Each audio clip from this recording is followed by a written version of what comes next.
Welcome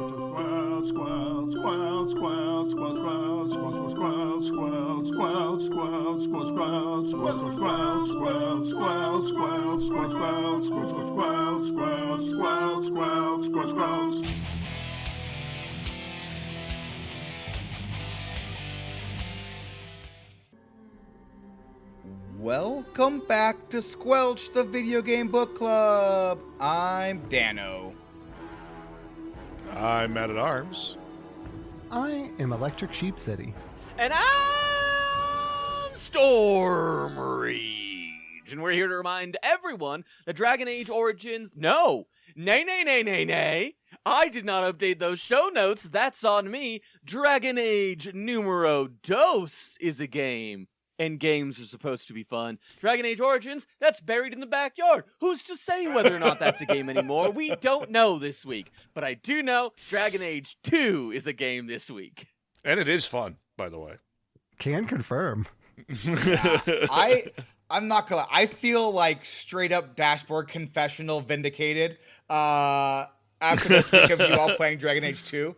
And I hope like the feelings continue to go through because I have felt like just like the blackest black sheep of like Dragon Age fans because Dragon Age 2 is my favorite Dragon Age game and everybody else hates it. And so I'm like, I guess I'm the problem. Like Wait, I'm the loser here. People hate this? That's insane. Did they play Origins? Yeah. Or could they not have? Because, yeah, like, I played that back in the day, and I enjoyed it, but, like, this is already so much better. I'll make it like, clear. Feeling. By the end of Origins, I was ready to be done with Origins by like halfway through Origins. Believe like it or not, me too. I mean, well, yeah, you had an excuse, sir. I wish I had that excuse. Maybe I should have installed some mods. That's what I'm saying. Well, no, because that's also- what happens when things go wrong when you install mods with Dragon Age Origins. I was talking to my co-host on the other podcast I do, Blizzlet, Old Tedo, and he loves games. He has a much deeper knowledge of games and a much greater appreciation for a greater variety of games. And I was like, you've played the Dragon Age series, have you? Because he's played every game series as far as I'm concerned. And he was like, yeah. And I was like, we just started Dragon Age 2. What do you think of it? And he said, oh, the combat is the best in the series. And I really love how intimate the story is. It's really close between that and Dragon Age Inquisition, which was my favorite. And I was like, Smart good guy, to because know. I'm the same way. Yep. It's we're going to talk a lot about Mass Effect 2 and Mass Effect 3 over the next two games because they 100% Mass Effect 2 Dragon Age 2 and like Mass Effect 3 Dragon Inquisition. Because like intimate story Dragon Age 2, huge like world spanning story Dragon Age Inquisition. You can tell that these games were very much built or made by the same studios, even though if you read the drama that's been coming out after Veilguard, apparently the two teams did not get along whatsoever. Oh, no. Like, the Dragon Age team always felt like Mass Effect got all the resources, and then Mass Effect was actually getting all the resources. I mean, fair. I had a when I was a freshman in college, I spent a year working as and I promise this will tie into what we're talking about in just a second, but it will get around there in a roundabout way. I spent a year working as a dishwasher at this summer resort, and I was able to stay at my family's cabin while I was working there. But I didn't have any friends in this city. I didn't really know anybody, and so it took me a while. But the one thing I did have was video games. And it was the 1 year that I subscribed to. Do you guys remember GameFly? Do you guys remember that service? Yeah. Yes. Where you could like subscribe It's and they Netflix. would send you different video games. It was the Netflix of gaming at the time. It was the Scentbird of gaming, right? Or was GameFly? No, you rented it. It was Netflix. You're right. It was Netflix. Yes. Yes. Yeah. And I did not remember. I remember ordering Dragon Age at one point, and I played like 2 hours of it or something, but I genuinely thought it was Dragon Age Origins, and I was surprised when we were playing Dragon Age Origins, and I was like, nothing looks familiar. And then we got to the opening sequence of Dragon Age 2, and I was like, this is it. I've been here before. I go from here to a big city, and then I went to a big city, and I was like, I'm here. I've done it. I found the game I played. That happened to me with a band in Pizza's doing Pizza the Hearthstone player pizza, in his Yeah.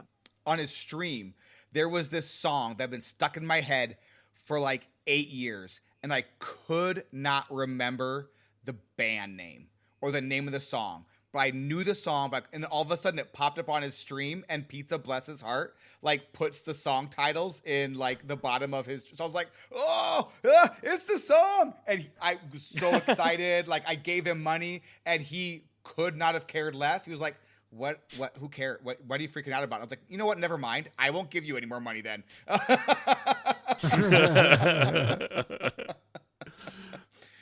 But still enjoy pizza streams, though. Got a bit salty, but that's okay.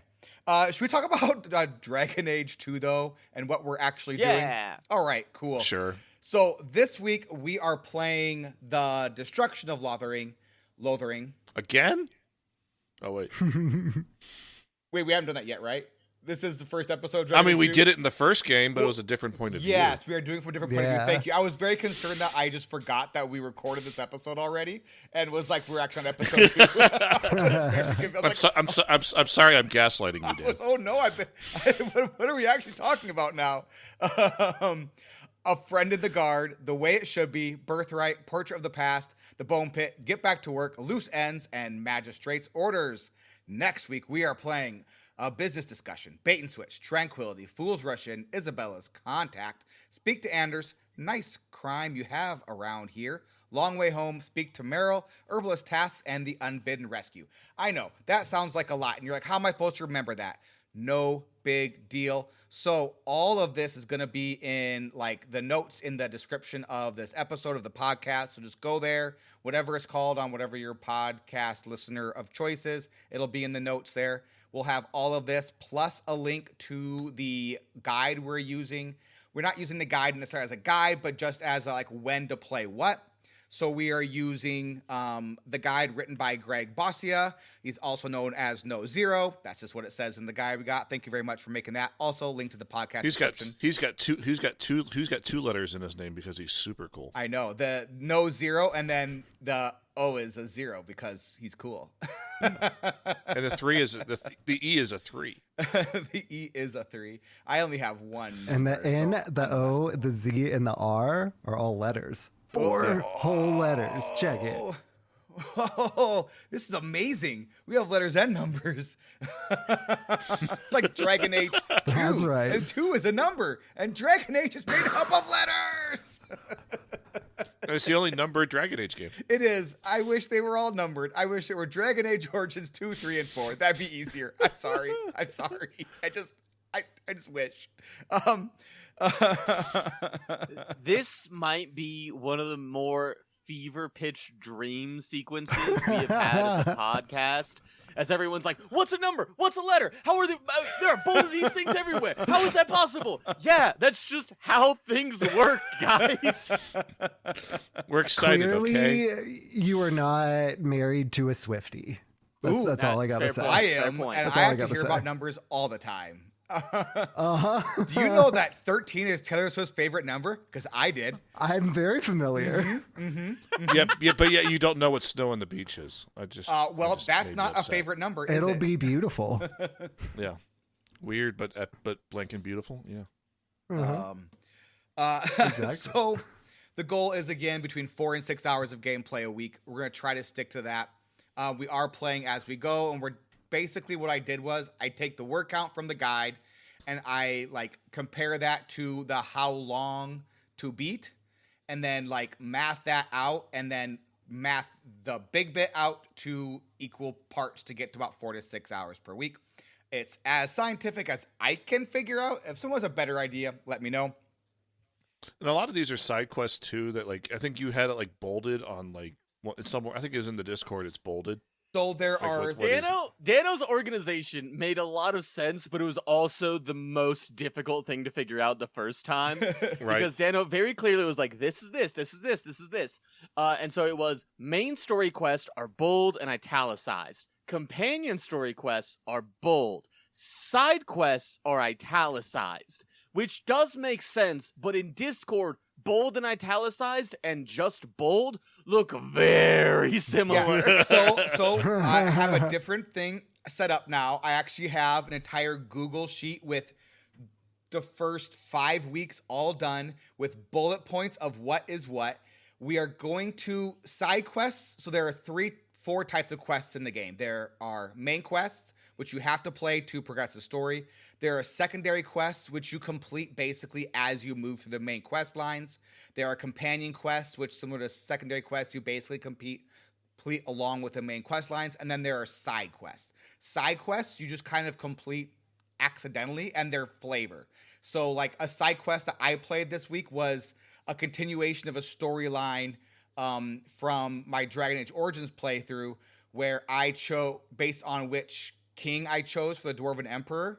The other guy was on the run basically, and I was able to help him because the king, what's his name, who was the son of the king that he killed, is basically chasing down the final like family member of his rival. And so I helped him escape Kirkwall to move on.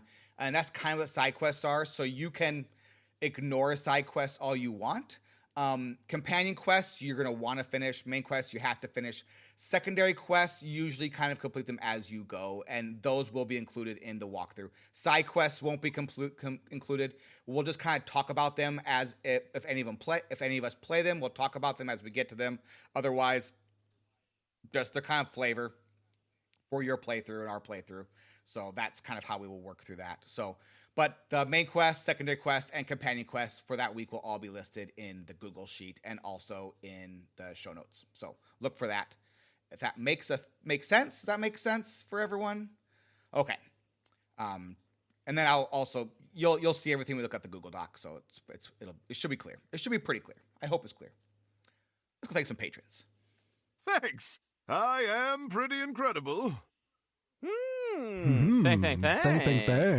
Oh, we have rival thanks. We have rival thanks. I'm gonna do a thing. So Is it a thing? highlight colors.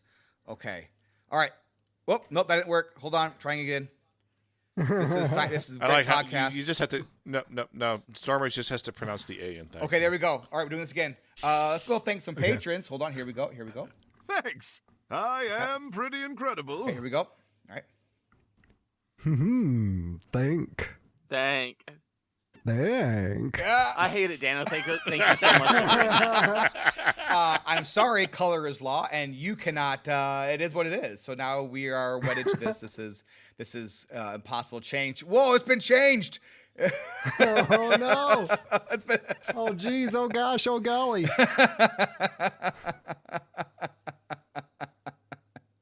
Hey, we've got a new patron. Welcome to the party, Craig H. Craig, I'm so very sorry for this, but thank you very, very much for joining our Patreon. It means the world to us. If you're in Discord, that's how we'll get you the content. Let me know. Shoot me a message through Patreon, or if you're in Discord, shoot me a message through Discord. Sorry if I already know you in Discord, and I don't realize that you are who you are. So hit me up. Otherwise, I'll just shoot you a note through Patreon as well. So thank you so much for joining our Patreon. It means the world to us. And thank you so much to our other patrons and Twitch subs. Your support keeps the podcast ticking. Keeps us twitching about. Yeah. So thanks everyone so very much for your support.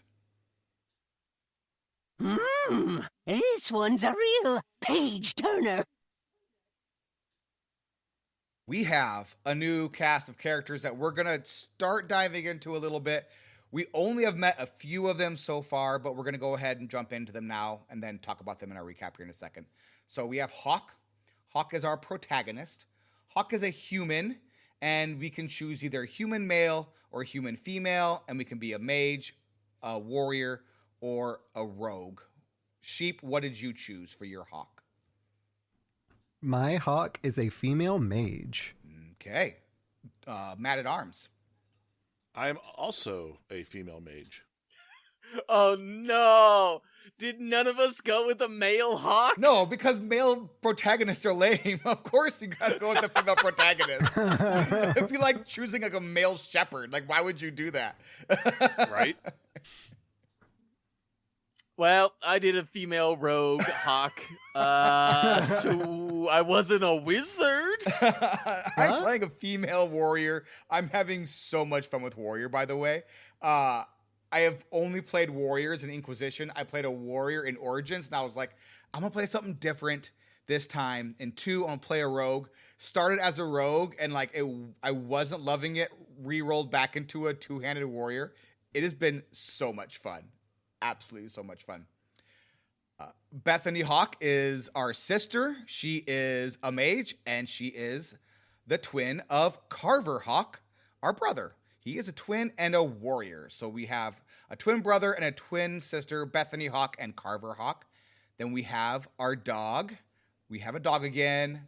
So our dog is along. We got to name our dog. Has everyone named their dog yet? I got to name my dog. I Nice. named it the same thing that I always do. If it's a dog, I name it Tally. That's a good Same. name. But Pudge. Yeah. So Leia. our uncle Gamlin complains about the dog being in his house and complains about having to call it anything other than dog. So when I was given the option of giving it a name, he goes, I hate the long name of this animal. Why can't I just call it dog? I looked up the longest word for dog that I could find and named it that. Here's you don't know this yet, listener, but you're about to. Gamlin is not on this list. He's our uncle, and he is bad. I Yeah. do not He's the care for him. worst. I will hold the language that I truly feel. But think for yourself. Think for yourself about the words that I would likely use if I was not censored by Squelch. Those are the words that I want to use right now. I do not care for him. I do not care for him one slight solitaire bit. And I am very excited to dunk on him because he deserves to be dunked on. He does. What Daniel's trying to say, but he just refuses, is that Gamlin is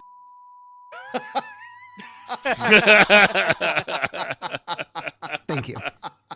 That is accurate. That's accurate. Thank you very much, Sheep. You're welcome. Then we have Aveline. She is a human warrior who was in the service of King Kaelin at Ostagar when everything fell. Her husband, Wesley, was with us as well. He is a human Templar. Then we have Leandra. Leandra is our mother. So that is how the party starts. Should we hop right into the recap, or do we want to talk about either of our siblings yet, or Aveline or Wesley, or do we want to get into the recap with that? I vote recap, and then we'll talk about them more as we get there. All right, cool. Here we go. Let's just see what happens. We have a long year ahead of us. That was pretty good. That was kind of funny. Let's just see what happens. We have Yeah. a long year ahead of us. I thought, I maybe it's just me. I mean, this game might take a year. I thought it was fitting for how long Dragon Age has been taking. I'll find something better, Right. apparently. No, I enjoyed it. All right, so here we go. Jump in as we want. So we start off, and we are basically fleeing the ruins of Lothering. So the Hawk family is all together, and we're talking. They're basically fleeing a bunch of Darkspawn who are chasing them. The twins were Bethany is a apostate mage who has been in hiding, and then Carver was, I believe, also in the service of King Kaelin. Hawk was as well. Is that right? I would like to. I don't remember. Okay. But I want to ask a clarifying question here. Yep. So at the beginning of the game, you're like in this dream sequence. Oh, where you you're kind right, Of like yes. learn this tutorial of like how to fight and things, and you're pretty overpowered. You're like at a level where you have a lot of abilities unlocked, and you're just carving through these Darkspawn. Now, It's great. during this time, I had Bethany as my ally during this. Did you guys have Carver since you were wizards? Yes. Mhm. Yeah. During the initial like opening sequence, where like Yeah. it was Carver. And the way that this is presented, I just love because it's like this opening tutorial thing where you're just kind of dominating, and then it pulls out, and it's this person that we don't know yet, Varric, a dwarf, who's telling this story, and that conceit is so good. I love it so much. And so it's like him retelling what is happening, and I think it's beautiful, and I love it a lot. And I just wanted to note that. Dano, I will stop talking. So you can continue telling us about this story. No, because this is the perfect place. This is where we should have started. So we start with the introduction to combat, essentially, which is like the Dragon Age 2 team saying, "This isn't your mother's Dragon Age. We have action-oriented combat in a tactical way." We basically iterated on what we did in Origins and made it better. And so we have this super fun combat sequence where we have crazy abilities, which we fight like waves upon waves with Darkspawn. It's super duper fun. Then we zoom in to Varric being interrogated by Cassandra. Cassandra is talking about how she needs to know the story of the champion. And Varric says, are you going to believe me? And she's like, well, I have no choice. And he goes, okay, then we have to start at the beginning. And so we get this idea that, okay, we are presumably going to become the champion. And this is the story of how we became the hero, essentially, of the story. Super fun. Absolutely love this idea of storytelling of Varric talking to Cassandra, who, by the way, two huge characters in Dragon Age. You're meeting Cassandra for the first time. You're gonna get to know her very well later on, and then Varric as well. Varric's awesome. He's so good. And cinematically, it's super cool because it's literally like fire wipes. It's very like cinematic in a way. It's like like burning screen wipes when they go back and forth between it. It's so good. And Cassandra is telling Varric that she needs to find the champion because the champion is the only one who can fix whatever has happened. And we kind of get an idea that something has happened with the Chantry and the mages. We kind of get this like vague idea of this, and that somehow we were there when everything happened. And so Cassandra needs to find us, apparently, because we're the only ones who she believes can fix what has been broken. So we get to find out what's broken and how we got there. It's such a fun introduction to the story. I absolutely love it. So then we get back to fleeing for our lives. We are fighting a running fight from Darkspawn. So we kill some Darkspawn, run away, kill some Darkspawn, run away. Eventually we run into Aveline and Wesley. Wesley is immediately injured by some Darkspawn, and Aveline has to come to his rescue. Aveline is amazing. She is awesome. Very much in my axe type of situation, even though she's a human. Yeah, very much so. So she defends Wesley from Darkspawn, but his sword arm is basically wrecked and beyond healing, he says. So we are defending Wesley from the Darkspawn as well as our mother.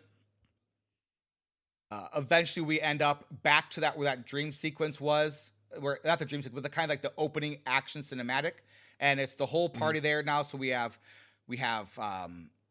Hawk is there, Bethany's there, Carver's there, our dog is there, Aveline, Leandra, and Wesley. So all of us are there. Leandra and Wesley are off to the side.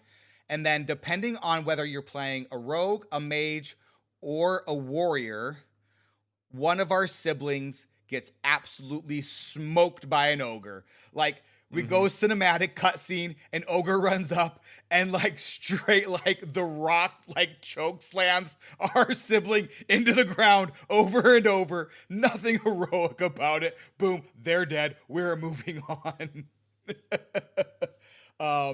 So I'm a warrior. So Carver got the ousting. If you're a rogue, is it Carver as well?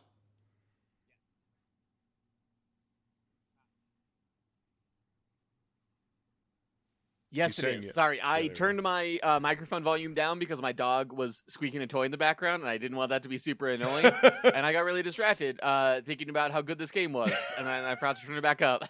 So what's fun is Carver and Bethany have different stories throughout this game. So we're going to actually experience the game differently based on who survived this initial, based on what you chose for opening class. I think it's super cool. Like the overarching story doesn't change, but like the interpersonal stuff between Hawk and her family does change, and I think it's really fun and really interesting. So we kill the ogre. So it's kind of actually like perfect that half of us chose mage because that's the only one where Carver's. Yep. Carver lives. Oh. Yeah. Yeah. It's awesome. It's awesome. So eventually we kill the ogre, kill a few more darkspawn, and then a giant horde of darkspawn come up, and they're like, what are we going to do? And it's like, easy peasy, a dragon's going to save us, Nadoy. So Storm Rage, tell us what happens here. Dragon comes in, swoops, burns, kills, and is like, what? And then they transform. And my brain went, that looks so familiar. I only know like 3 other dragons though, so surely it's, I mean, we killed one of them. One of them's in a cave I didn't see. One of them's Flemeth, and she wouldn't, hey, are you Flemeth? And then approximately 3 seconds later, she's like, I am known as Flemeth, the Witch of the Wilds, or whatever it is. And I was like, oh, a tie-in! A tie-in! I've seen her before! It's the dulcet tones of what's her Catherine Janeway again. It's Captain Janeway. Yep. Yep. She's so good. And Flemeth says, hey, sucks that your sibling died. Oopsies, they got super crushed.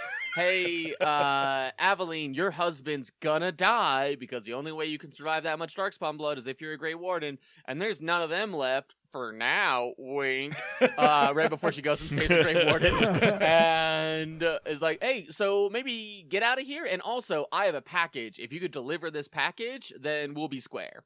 And we go, yep, great, and we head on out. Yeah, so... It's like, hey, I saved you. Can you Uber something for me? That's exactly it. I have my Uber Eats. I need to get to an elf in Kirkwall, so I will get you, like, part of the way, and then, like, you could go the rest of the way with the package. Like, no rush. We get it there when you get it there. No big deal. MBD. I'll help you out, and then I got to go save some wardens. Or I just got back from saving some wardens. I don't remember which way it goes, but I got to go save some wardens, and then, go do my thing.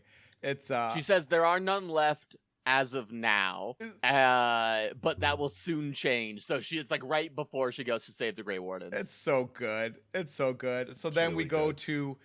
At this point, we fade out, and we get to one of my favorite parts of this game. Oh, go ahead. Real Storm Rage. quick, before we fade out, Aveline's husband. Oh, yes. You're given the choice of you can either kill her husband yourself, or you can like tell Aveline to do it. I chose have Aveline do it because I was like, it feels pretty messed up for me to do it unless she asks me to. I don't want to volunteer to kill her husband. What did you guys choose here? Sheep. I go ahead. Yeah, I had Aveline choose what to do. Like if she was to choose to let me attempt to have me kill her husband, then sure. But like, I put that decision in her hands altogether. Matt. Yeah, I was like, yeah. You need to take care of this. This is your guy here. You need to take care of him. Yeah, I did the same as Sheep, which was like, yeah, if you want me to do it, I'll do it. But like, you make that decision, and I can't be the one that makes a decision here. This is your decision to make. As I think what I said essentially. I think it's the first real like dialogue choice you kind of have to make in the game. Right? Yeah, like there's some like real first like critical decision you have to make. Yeah. So he gets the Dark Wall tank. He begs Aveline to kill him, and then she does. We all Aveline, so she took care of business. And then we fade out, and we hit the art of this game, which I think is so stinking cool. Like, we fade out, and we get... I don't even know how to describe the art for this game, but, like, it's just so interesting. I absolutely love it. They tell this kind of like a story of how they hitched a ride to Kirkwall on a ship with a bunch of other people fleeing Ferelden, get to Kirkwall, and find the gates are closed, and the people of Kirkwall are like... We don't need any more Ferelden dogs because if you remember from the last game, Fereldens apparently smell like dogs. And so we don't need any more Ferelden dogs. And they're like, oh, but hey, we're nobility actually. So like, turns out that Leandra's parents were actually like big time nobility, and she went and married some like apostate mage, and they disowned her. But like, we still have family in town who presumably is still like major nobility. So go find our uncle. Go find our uncle Gamlin. Go find Gamlin, and he's totally going to help us out.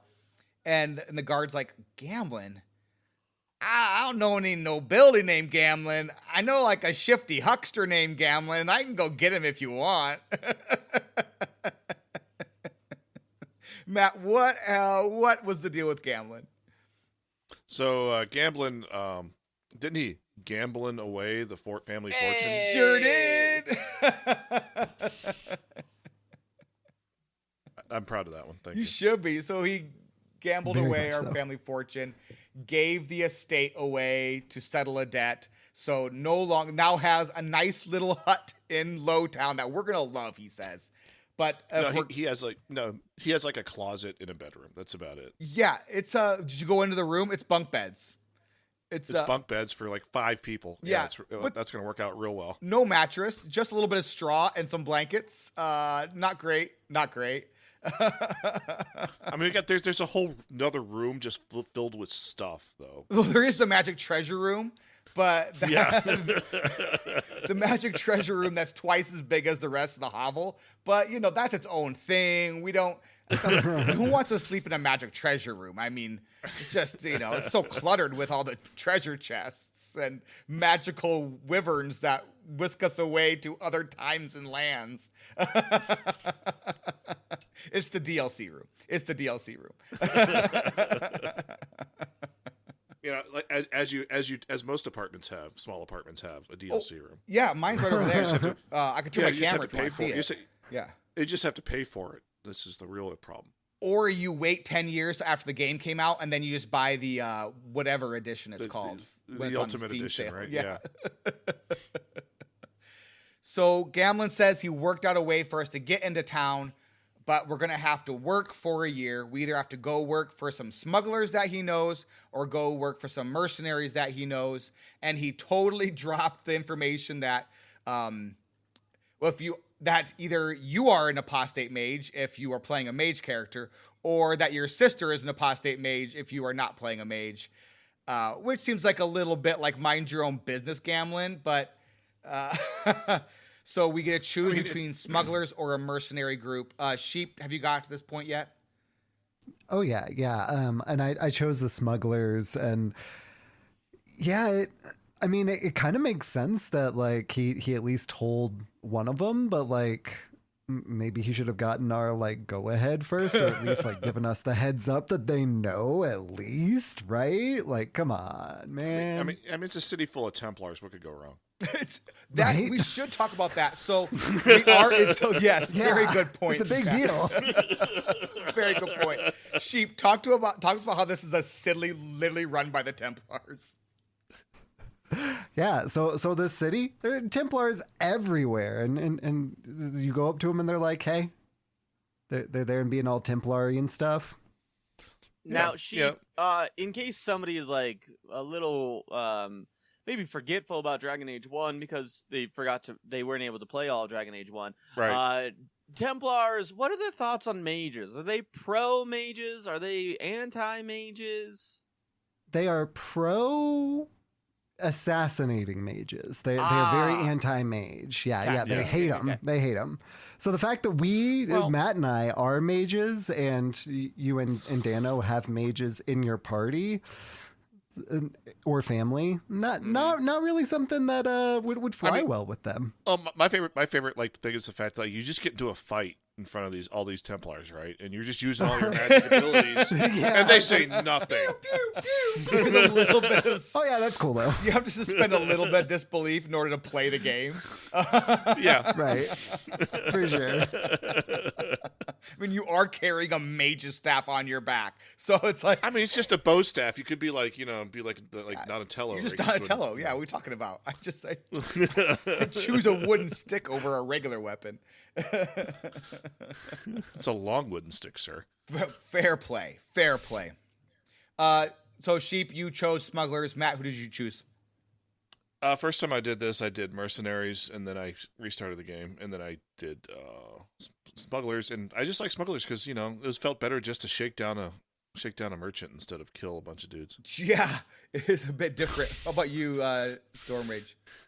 Yeah, I did the same because the mercenaries are like, hey, we're not good people, but we'll pay you well. And the smugglers are like, hey, we're not good people, but we won't make you kill people, and we won't make you deal with slaves. And I was like, that seems like a way better setup. I like that one because I don't think that this is this might be a hot take in 2025, but I'm anti-slavery, and I would like to kill every single slaver I see in this game. I think you can keep your SJW warrior opinions to yourself there. Storm Rage. Jeez Louise. My gosh. Ugh. Fair journalism and gaming, Storm Rage. Should be I believe that he should be a social justice rogue. Oh! Thank you. Yeah, that's true. That was all jokes, by the way, people. I hope you picked up on that.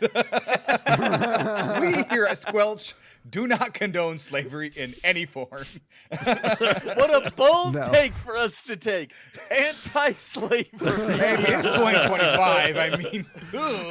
I mean, I suppose it's not nothing. Right? Oh, God. Oh my goodness. I also chose the smugglers for the same reason you guys did. Because they were upfront about it. It's like, hey, yeah, you're gonna do shady stuff, but you're not gonna kill anyone, and you're not gonna like be doing any slavery stuff. And I was like, you know what? I can handle that. That sounds like something I can handle. So all did the same thing there. And then proceeded to immediately kill some guards whenever I was roughing up the merchant. But I do that. That was fully my volition. No. So I had Aveline rough him up. So and it went smooth. Oh, so here's the deal. So if you do the mercenary team, you have to go kill a noble, right, or something like that. Yeah, you kill a noble and like his goons. Yeah, and if you do the smuggler thing to get into the city, you have to basically shake down a guy who we basically fronted a bunch of money for to start a shop, and he's not giving us our cut. So they're like, hey, go shake this guy down, get our money. It's 2 whole gold, by the way.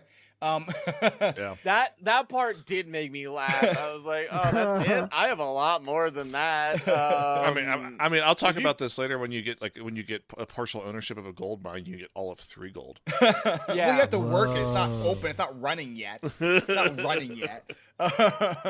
So, we get the so when you go shake the guy down, you you say, hey, I was sent by what's her name, and she wants her money, and he's like, whoop, psh. And so you can either like say, Aveline, what do you think? And then she totally like knifed the throat to the guy. He's like, fine, take it. I'm done. This ain't worth it. It's 2 whole gold. This is like, what am I even doing here? Or you can do the sheep way, which is just to commit a few murders. What can I say? So sheep is the murderer in this particular version, not me. Yeah, I am curious. There's a couple optional murders here later on, and I'm curious who went murder hobo here. Are we talking when we get to Magistrate's orders? Yeah. Yes, that's a very fun one. Okay, let's get going there because we have a ways to go, by the way. It's just so much fun. So, okay, we get into town, and a year passes by. At this point, we are introduced to Varric, and Varric's like, hey, we're trying to get in on a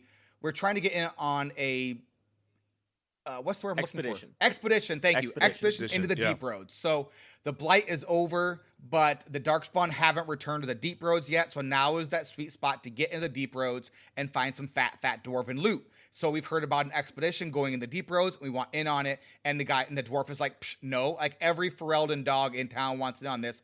I don't know you. And so no. And then this dude Varric rolls up with his sweet, sweet crossbow named Bianca. And it's like, hey, I know you two. You're awesome. How about you get in on this with me? And we're like, yeah, but your brother said no. And he's like, nah, he needs a partner. So you come up with 50 gold, and then you can basically buy into the group, which he needs some money, and that's how we'll get in. And by the way, I'll totally go with you this whole time while you like odd job around and make that 50 gold, because I'm your new best friend. And that's how we meet Varric, and Varric joins the party. And Varric it's like, is hi, great. Jiminy Cricket. It is 100% hi, Jiminy Cricket. So Varric joins us, and then we're like, hey, you know what? Aveline is now like in the guard. I bet she has like a cool little odd job to do. Daniel, Storm Rage, tell us a little bit about Aveline, what she's up to, and about the little job she has for us. So Emily knows something's going on, and she's like, hey, I can deputize people to be temporary guards. You guys want to be temporary guards and help me out? You can't say no. So we go, okay, well, I guess we'll say yes. And we go, and there's a little ambush, and we go, ooh, no more ambush, kill, kill, kill, and we kill all those dudes. And then we go back, and the guard in charge is like, hey, you were not supposed to be there. And Evelyn's like, yeah, but I helped stop a crime. So, shouldn't you be thanking me for that? And he went, no. Stay away from this. Stop doing things. And Aveline doesn't listen. And, can I keep going? Yeah, go ahead. Yep, go ahead. Yep. Then Aveline is like, hey, pretty weird, but we saved this person. This person comes up to us and is like, hey, thanks for saving me. Pretty weird, right? Because that's a route that nobody's, like, is usually super chill. And I was super chill about it. And then all of a sudden, I was gonna die.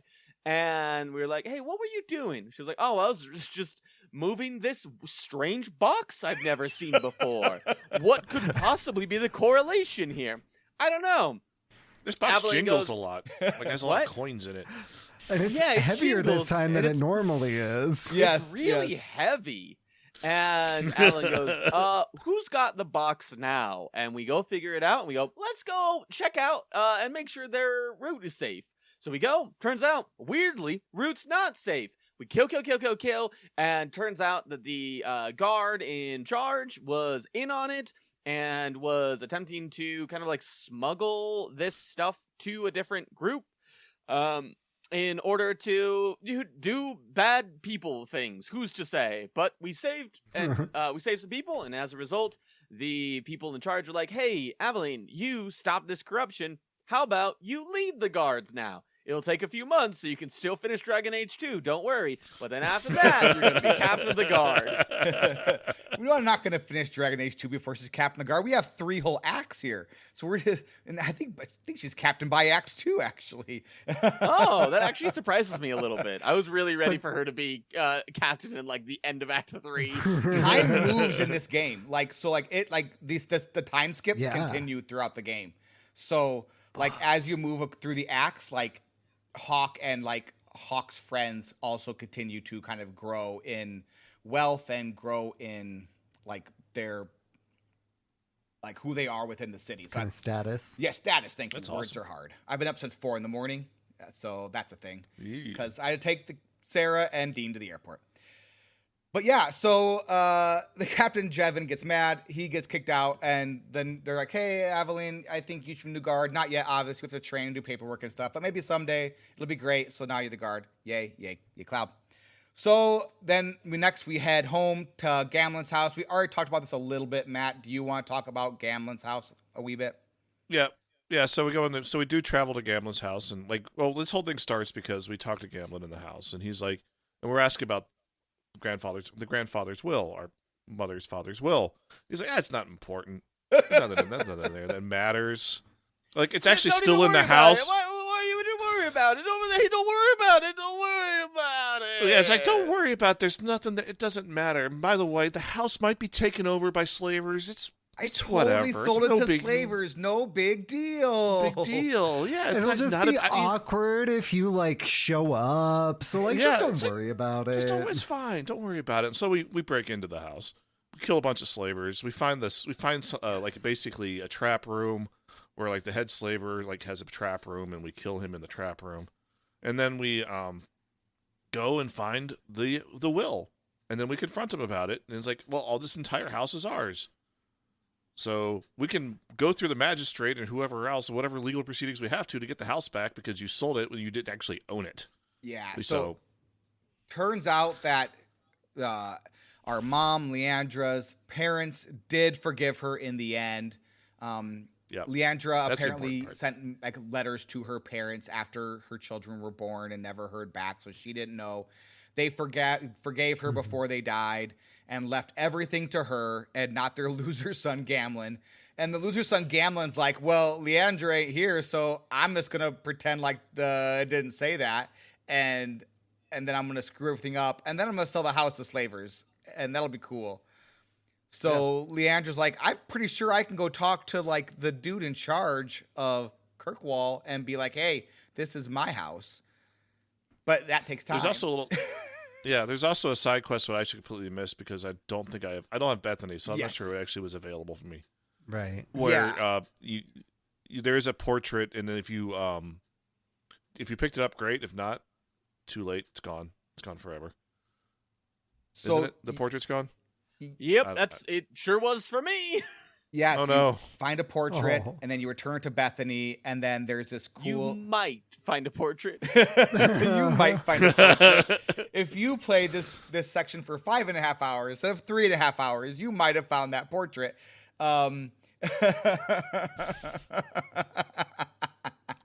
Yeah. And then you return that portrait to Bethany, and then there's this kind of whole discussion about like family and, you know, who their mother was before and her mother's decision to leave the family because she was betrothed to some like noble dude, but like her decision to go and follow her heart and what their lives would have been like if her mother had stayed. And Bethany was like, well, I probably wouldn't even know you because I would have been sent to the circle as a mage instead of allowed to grow up with my family as an apostate. And our dad was a great person. And it was just really cool, just little, hey, our family is great and we love each other.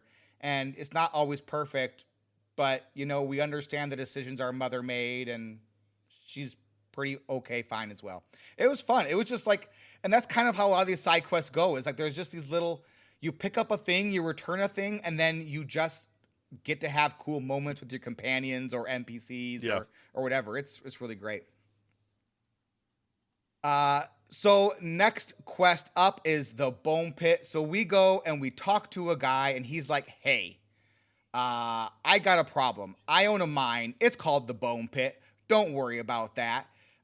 My workers, they're all Fereldans, and they suck. They just, like, run away for no reason, probably because they're just Fereldans, and everyone knows Fereldans are cowards. They definitely weren't running from anything, and some of them never even returned because they're lazy.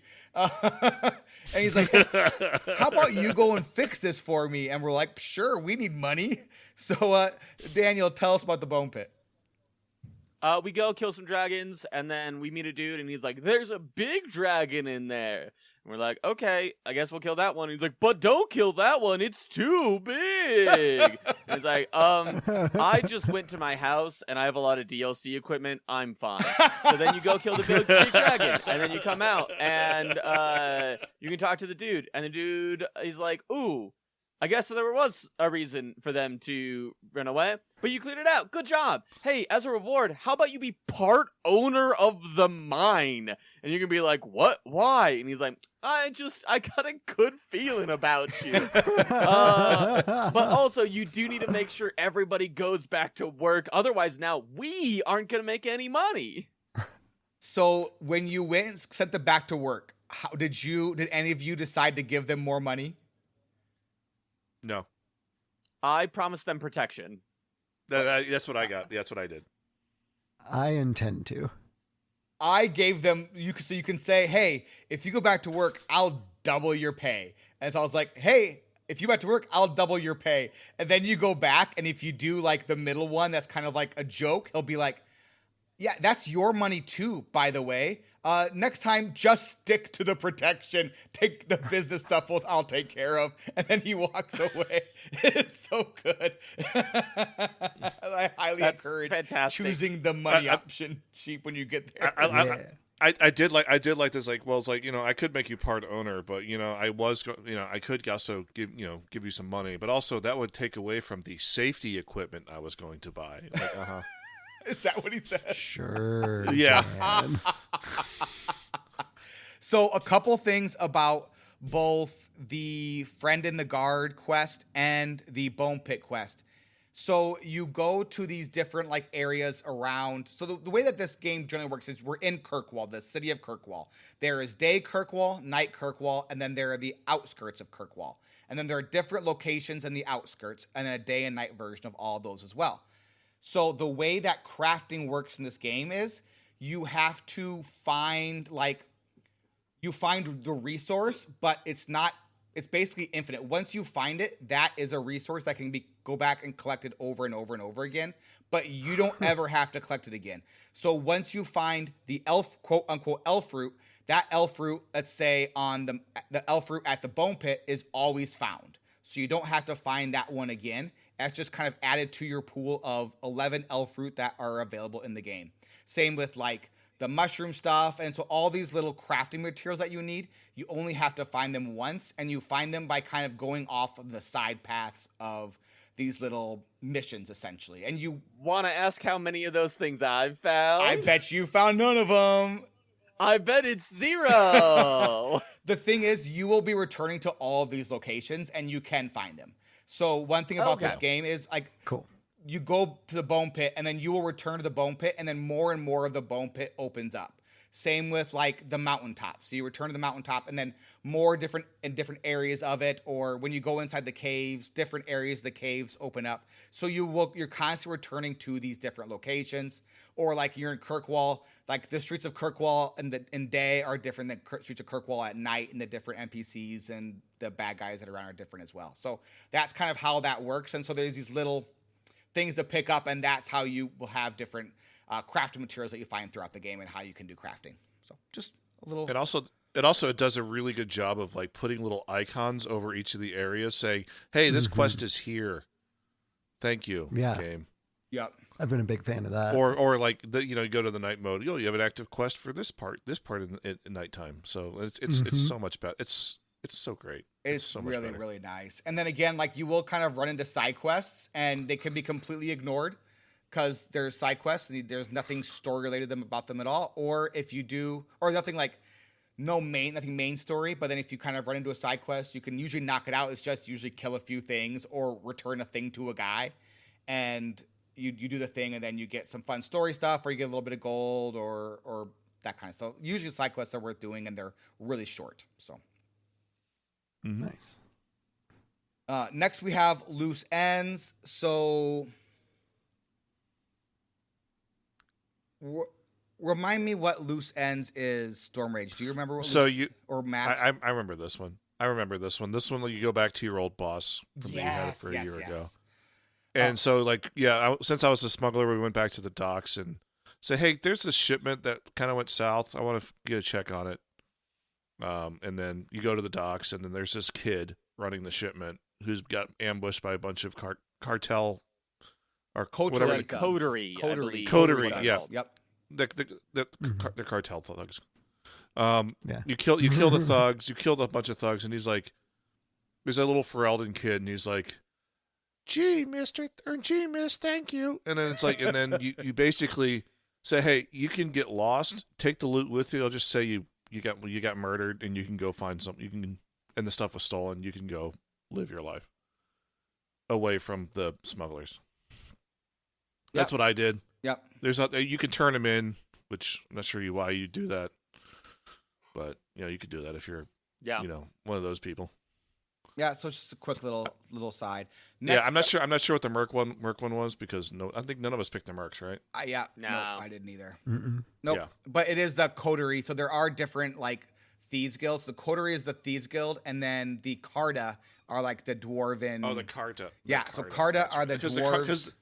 Because the Carta are after the guy that was kicked out of Ozermar because his father wasn't elected king. Yes. That was a thing I found late in my game. A fun little side quest, Harrowmount.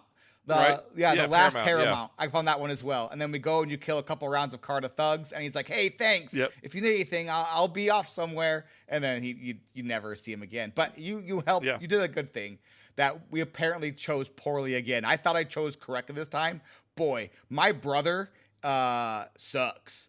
He's not a good guy from Dragon Age Origins. Not great. Brother-in-law. The brother-in-law. Yeah, not great. Yeah, for the dwarves in Dragon Age Origins, it's just two wrong choices. You just choose your wrong choice, and then you live with that wrong choice. There's no right choice in the dwarven quest line there. Like, Harrowmount is bad, and then the Idukan guy is also bad. They both are just bad. So the last quest that we get are the Magistrate's orders. So a magistrate asks us to go and find a murderer and bring him in alive. He is at he's an escaped criminal. He is on a mountain. We have to go and get him. The guards have him like captured. We have to go into the cave and just bring him out. So we go in and fight a bunch of spiders. It's spiders, right? It's spiders in like the lava stuff. Yeah. So it's like this crazy cool looking, like it's almost like Skyrim-esque dungeon where you're like going through what very clearly is some sort of like some old like ruins. And we like this elf runs. So this elf comes up to us. He says, "Hey, this dude's been killing elves like nonstop for years, and no one's done anything. They capture him and they let him go again. Like, please stop him. You have to kill him. If you turn him in, he's just going to kill again." And the guards are like, "Hey, like, we were told to bring him in. If you want to go up against like the magistrate, you can do that, but we're not doing that." And then as we go into the caves, like the young girl he kidnapped to murder runs out, and she's like, "Hey, he's like really weird and broken and like not right in the head, like severely not right in the head." And he started crying and said, "I'm really pretty and that I should run away before the voices tell him to kill me." And so I ran away, but you can't kill him. And then like we're given a choice there where we're like, we can tell her if we're going to kill him or not. I said I would because he seems like a bad dude. And I figure I can change my mind later if I want to. Matt, what did you say? I said we're not going to kill him. We're going to leave it up to the law. Okay. To take care of him. What did you say, Storm Rage? I was in the same boat. My quest was to bring this to the magistrate. I apologize for the squeaking. My dog has found a delightfully squeaky toy and is squeaking it directly into the microphone, no matter how many times I throw it away from it. And I went, well, the quest is get this dude to the magistrate. I really wanted to be on the magistrate's good side. And also, I'm not the law. I shouldn't get to decide whether or not someone lives or dies unless it is in self-defense. Which happens a lot in this town, but still, I'm not going to go out and assassinate this dude just because he's done some pretty terrible things. Yeah, not great guy. So we go in, kill a bunch of spiders in some lava tubes, and then we find him, and he's like, "Hey, I'm a really, really, really bad person, and you need to kill me because if you don't, I'm going to kill more because these elves are too pretty. They're so pretty that I have to kill them because they're so ding-dang pretty. And so please kill me before I kill anyone else." Matt, did you kill him? No, I did not. Storm Rage, did you kill him? I also didn't. I straight up killed him. And all my friends were like, "Good job. Plus points in me liking you for killing him." So in Dragon Age 2, similar to like all the other BioWare games, depending on certain things that you do, you can increase or decrease your companion's liking of you. It goes friends to rivals, which I like that scale. I think that's a very fun scale. Right. But the one that confused me was Aveline having a problem with me because I lost points with only her. And I was like, "You're the law. I'm following the law. You love the law. Well, what's going on here?" So I believe that is because... So I believe he says in the dialogue that he is the son of the magistrate, and the only reason he has been allowed to do all these killings is because his father keeps on freeing him. So he goes, does a murder, he gets captured, returned to his father. His father's like, "Don't do a murder again," and then he goes off, kidnaps another elf, says how pretty they are, kills them. He gets captured again, returns. So I guess it's happened like 10 or 15 times. It sounds like so. I believe Aveline is like, this is corruption, and we need to take this into our own hands because of corruption, because she is anti-corruption. And so am I. That's why I did a murder. Yeah. I have found that I am murdering. consistently surprised at what Aveline does not like, because I go, "Oh, well, it's for the good of the people, or it's following the law." And she's like, "How dare you not follow the law?" And I'll be like, "Okay, I'll follow the law." And then I'll follow the law, and she'll be like, "Not that law." And I'm like, "What do you want from me? You don't care for any decision I've made so far." Did any of you flirt with her after her quests earlier, the friend of the guard quests? No. No, you can. Oh, I didn't know you That's could. what the heart I was. didn't The know heart that- was the flirt. Did you get the heart option? I didn't get that option. Oh, I got the heart option. I chose not to because like Oh. her and the guard be rescued are obviously like super kind of like cutesy. And so I was like, I'll let you two go. I don't need to get involved in this. We're just pals. Me and you, we're buds. And you go and you get your man.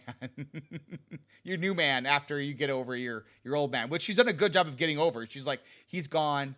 And like, I can still mourn him and miss him, but know that he is no longer with me and I need to move on. It was very cool if you actually went in and talked to her in the office and like, Yeah. she will talk about like Wesley and how like her views on like the Maker and the afterlife. And it's super cool. It's really, really cool. If you haven't done it yet, I think just go to her like home, which is the office. So I have a question. yes. Or an observation. Okay. I, of course, Googled my romance options in Dragon Age 2. Not a single one of these characters has showed up yet in the first 3 hours. Oh, we're gonna get to all of them tomorrow except for one. So I mean, not tomorrow, Okay, but next great. week. So next week we are getting to Excellent. all of the companions except for the DLC companion, Sebastian, who we're gonna get the third week. So by the time we get to the Okay. third week, we'll have all of our companions. Yeah. So we have all right. another warrior, a mage, Anders, by the way. And then yeah, so we're Hey, gonna get the rest remember of our him companions. from Awakening? What? Is that the same Anders from Awakening? It is. It is. All right. Yeah.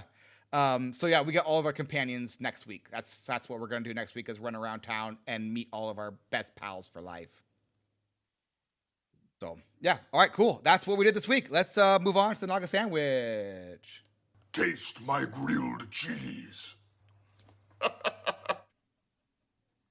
So I want you all out Munch, there. munch, munch. Oh yeah, it's very large. I can't believe you missed it. Out there in podcast land, we have not one good this week, not two goods this week, not three goods this week. It is a 4 good week. There are only goods this week. It's an oops, all goods plus a bonus good. Start a Storm Rage with the first good. It speeds by so fast. Like, we covered a lot of stuff, but no quest feels like I've yet to come across a quest that I was like, it's still going. Every quest has been like, go to this thing, do this thing, great, turn it in. And it's like, done, sweet. And then I get another quest. And so every quest feels like it's the right amount of length for that quest. It's still interesting, still engaging, but it moves at a really good clip. You're telling me that you didn't like the 10 hours in Orzammar? I didn't. Yeah, I didn't. I didn't like that as much. Or at least I didn't like watching the YouTube playthrough of it. I was like, you're still in Orzammar? Sheep. Orzammar, more like Borzamar, am I right? Yes, God, yes, yes. yes. It went a bit long.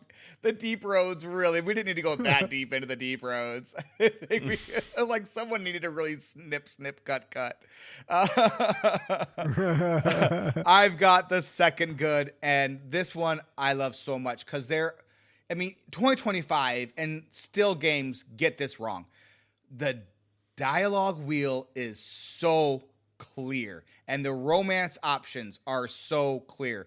No accidentally romancing Ashley in this game. Like, you don't like say, hey, I think you're a person. And she's like, you think I'm a person? That means we're in love. No, that's not what that means. I just treat like a human being. Now, right now we're in love. Oh, darn it.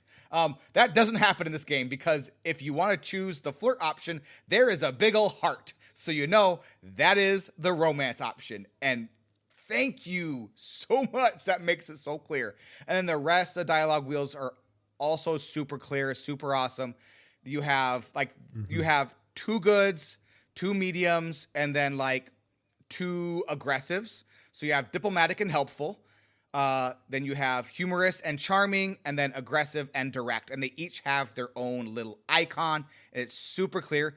You can call on a companion by clicking on the little head icon. It shows you when you have a choice or a special choice. So a special choice is the star. A choice is like the 3 arrows.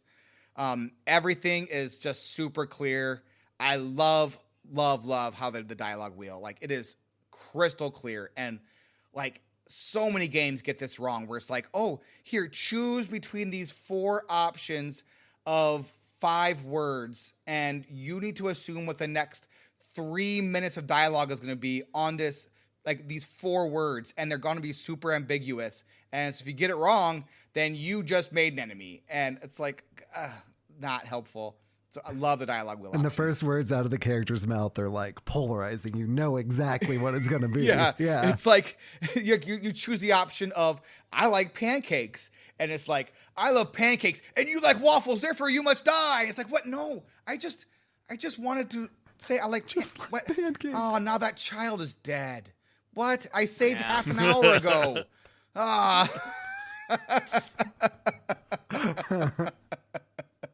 What's our third good?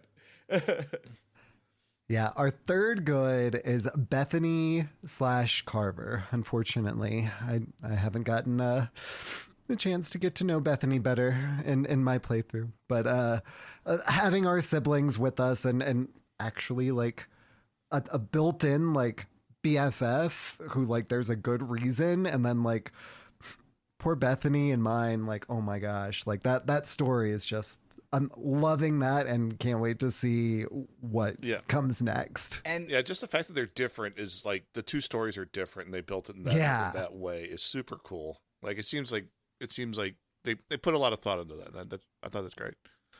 Yeah, and I originally thought that it was like a gender thing, right? Like since I chose female, then the female one died. But no, it was a class thing, and that I really like a lot better than what my initial assumption was, for sure. Yeah, they fill out your party with your, like, it's a clever way to fill out your like party with what you need, and then also like working in some really fun role playing, which I think is super, super cool.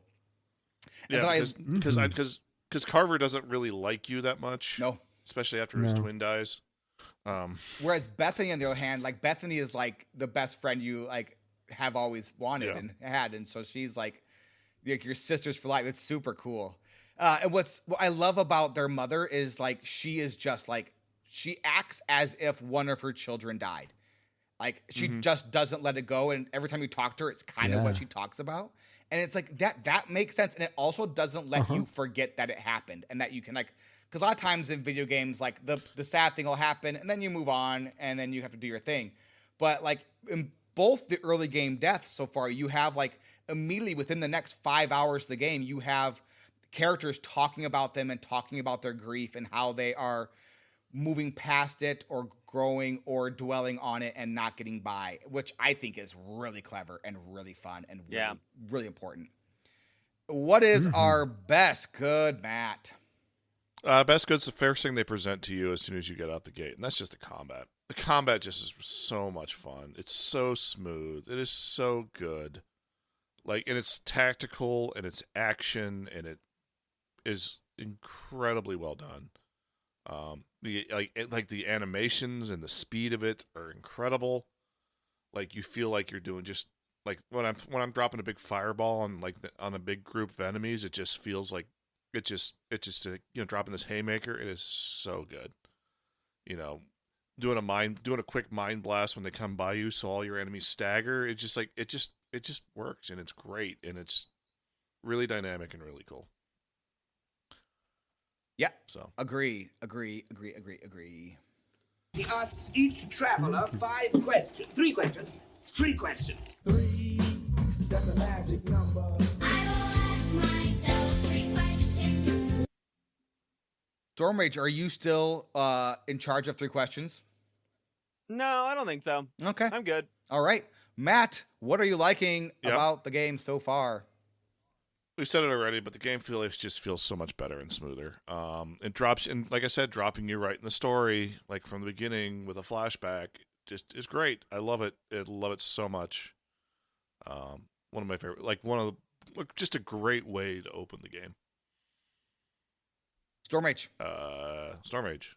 I like how intimate this story is. It's not, it kind of sets it up as like we are the champion who will help decide the fate of the world. But at the beginning, it's certainly not that. It's a story about a family legitimately trying to survive in desperate and difficult times.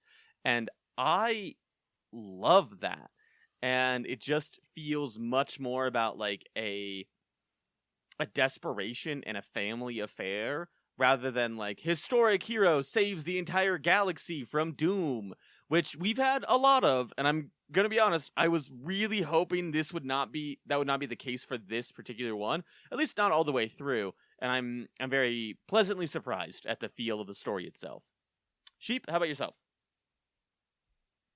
Yeah, honestly, I'm just loving like pew-pewing things. Like I got my fireball, like I'm immediately going through that like skill tree and just making fireball as fast as good as it can be, and pew-pewing. It's just it scratches that itch that I've wanted to scratch for a little while.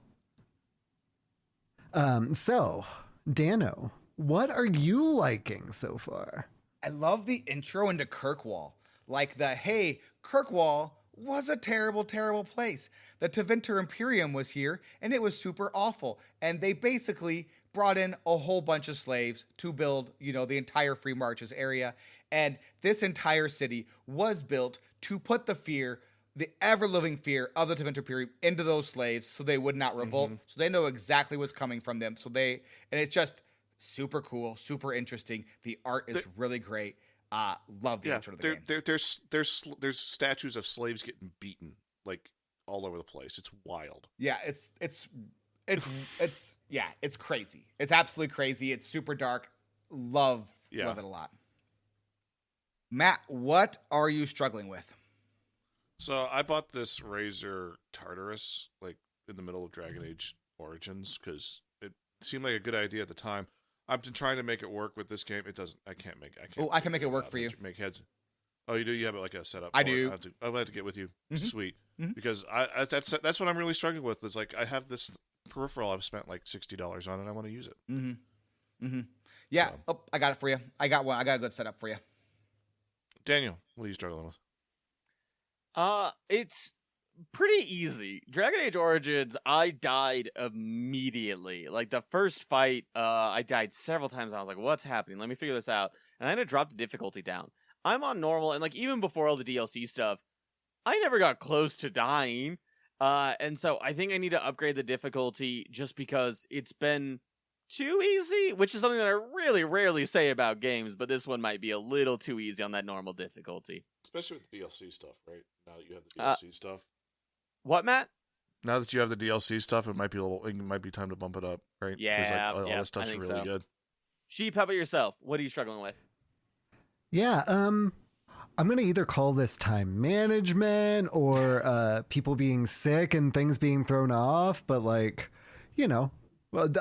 this week it was definitely people being sick, but getting the time in that I really want to play as much, to talk all the way, not just be like, yeah, that's what I'm gonna do. I'm excited to do that thing, which I am, but time management is what I'm struggling with, I suppose. Dano, how about you? Yeah, the nice part is you can just run from, once you do find a little bit of time, you can just run from quest to quest and like do what Daniel did and just skip all the extra stuff. And then when you find time, you can go back and get a lot of it. So at least within the acts. Once an act has passed, you can't go back to get that stuff in that act. But as long as you're within that act, you should be able to go back and get a lot of it. And hey, I did every single Gotcha. side quest. I did every single companion quest. I have done everything on the sheet except I forgot to search a house. Okay? So I'm doing A-okay on my book. I think you're doing great. Me too, by the way. For what it's worth. So, how about you, Dan? What are you struggling with? Same exact thing as Storm Rage. The game is way too easy. I haven't even used a stamina potion yet, let alone a health potion. I have my tactics set up for my companions to use health pots if they need to. I don't even know if Bethany has even cast a healing spell yet. It is...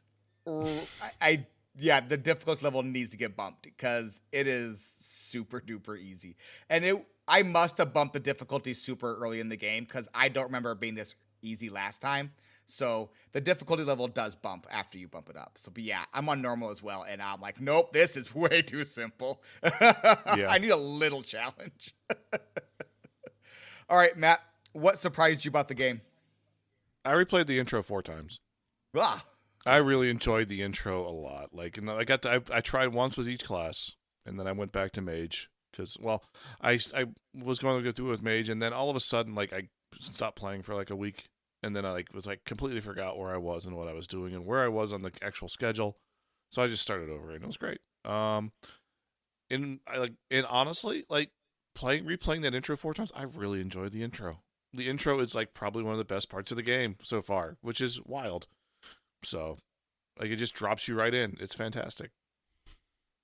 Great. Storm Rage, how about you?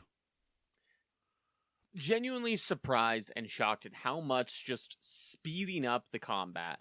Because I don't know if the combat is that significantly different in like the numbers and the mechanics, but it's way faster at the very least. And that is such an incredible change. And also, like, as a rogue, I occasionally would take over my rogue class in Dragon Age Origins, and I was like, oh, they just kind of stab. I didn't really fully understand their abilities, but now they're like doing backflips, they're disappearing, they're appearing behind new people. Like, the types of abilities are different, and the animations are cool. Just even basic attacks, you will like jump to a character, and then you'll slash up and down, then you'll slash left or right, then you'll slash up. Like, it's a really cool preset of basic animations that look way, way better than just dude swing sword, wait, dude swing sword, wait, and then just do that a bajillion times. It's fantastic. Sheep, what surprised you? Honestly, like the hand waving, like the time jump, the 1 year, whenever you choose what, like, I was like, okay, yeah, I chose smuggler. I'm going to do some smuggler stuff after I like did my very first smuggler like mission. And then it's just like 1 year passed. It's like, whoa, wait, what? Like that was almost like whiplash. Like that surprised me a lot, and not in a bad way. Like it was just kind of surprising. How about you, Dano? So yeah, they fixed it in 2 again. It's like, oh, they did this in Mass Effect as well. Like, you play the first game, you're like, yeah, this is good, this is fun, I like this. This is really good. I'm enjoying this. And then you play 2, and you're like, whoa, way to go! This game is incredible. I liked the first game a lot, and this second game's even better, and like a lot better, in really good and interesting ways. And the people you meet are incredible, and the gameplay is incredible. Oh my gosh, you devs are really great. You should never leave. Spoilers, they all left. All gone. I mean, yeah. Well, like, you know, like that was like old BioWare. The second game's always the best game, except for, like, you know, KOTOR 2. That doesn't count.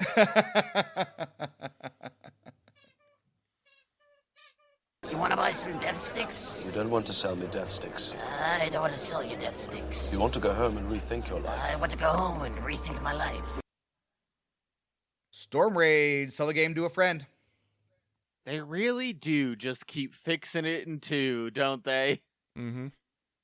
Except for KOTOR. It's fine now. Matt? Captain Janeway's a dragon. That's awesome. Just Captain Janeway shows up right at the beginning. It's great. I love it. Sheep. What can I say except for fire, pew pew pew, fire. How about you, Dano? Eke out a living with your brother or your sister. I love it. Not both. Nope, not both. Nope. One, you choose which one gets to live. I love that you're not heroes. You walk in and it's like you've made a name for yourself, but you're not yet. It's so cool. All right, that's it for this week. Next week, we are heading into the Brazilian forest. We're also doing a bunch of other quests. Look for those in the show notes. That's it for this week. Thank you so much for listening. Thanks to our page for patronizing us. You can find links to Discord and our contact information in the link tree in the description of this podcast. And Dragon Age 2 is a game, and games are supposed to be fun. Sheep's here. Sheep doesn't have anything to say in this last section. What do we do here for Sheep? He had one. I exist. I exist. It was something about wool gathering. I don't know. I forgot. It's been too long. Let's figure something out for next week. I panicked. Burma. I panicked. Perfect. Nailed it. Yeah. fight for management ownership of that bone pit, baby. Yeah. This is the end of this show. Everybody bye!